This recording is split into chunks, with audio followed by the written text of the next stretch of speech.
Allan Taylor was a cheeky little redhead who'd learnt to screw up his face, goof off and play pranks early in life.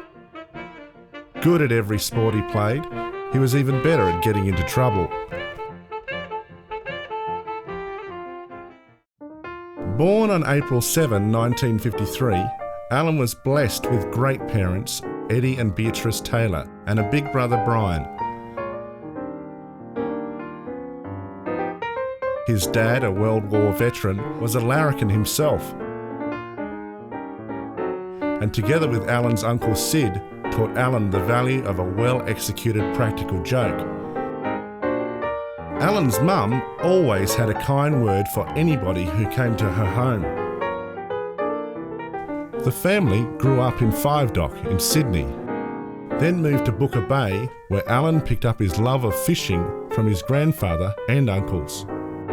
After moving to Kirrawee near Cronulla, Allan was nicknamed Cocky Taylor for his fearless ways and standout red hair. Mates reckon he was the wild one of their young gang.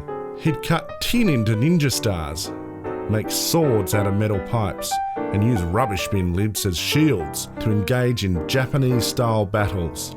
Most of his mates soon gave the game away after being left with tin embedded in their arms.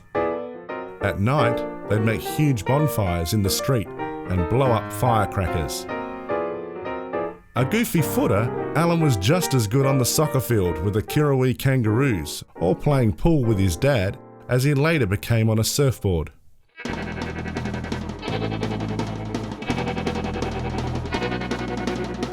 He started carving up waves in his early teens and soon learnt the art of shaping and making boards to make money. Muscles from all the hard work earned him a new nickname, the Hulk. By all accounts, Allan was good at school, but his mum certainly had to threaten him a few times to get him to finish teachers' college. After graduating, he headed west in search of WA's finest waves. Then the young hippie started searching for the meaning of life, checking out everywhere from Buddhist temples to churches. He even spent a couple of days meditating outside the cave where he grew vegetables.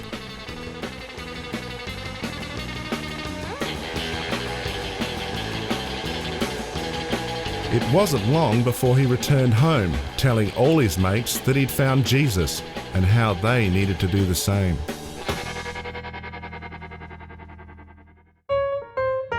Fran Sherwell prayed for a musical daughter. Kari was more than an answer to those prayers.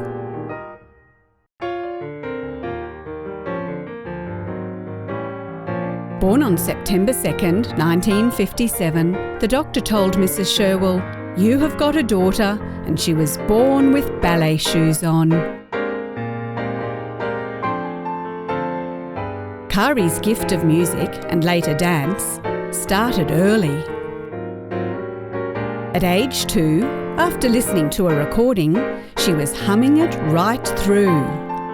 At age 5, she made her performance debut as a bumblebee. She started competing in Eisteddfods at age 7.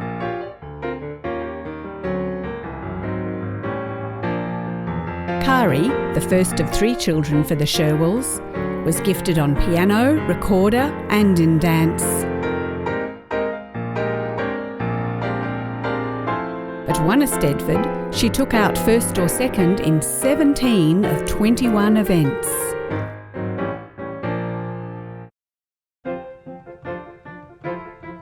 Her first report card described her as a good little girl, ready to help, and a lovely little person to know. Her mum remembers how she would often befriend the children no one would want to play with, bringing them home. Kari went to Nambour High with now Prime Minister Kevin Rudd, debating him on the existence of God. Naturally, she was on the affirmative team. Later, she became one of the first students from Nambour to be accepted into the Queensland Conservatorium of Music, where she graduated with a Diploma of Performing Arts. She could easily have used her talent to pursue a career in opera. But after being born again at the age of 18 in Clark Taylor's church in Brisbane, she chose to use her gifts for the Lord. The Sherwills, staid Presbyterians at the time, decided they had to check out what Kari had got herself into, and ended up being saved themselves.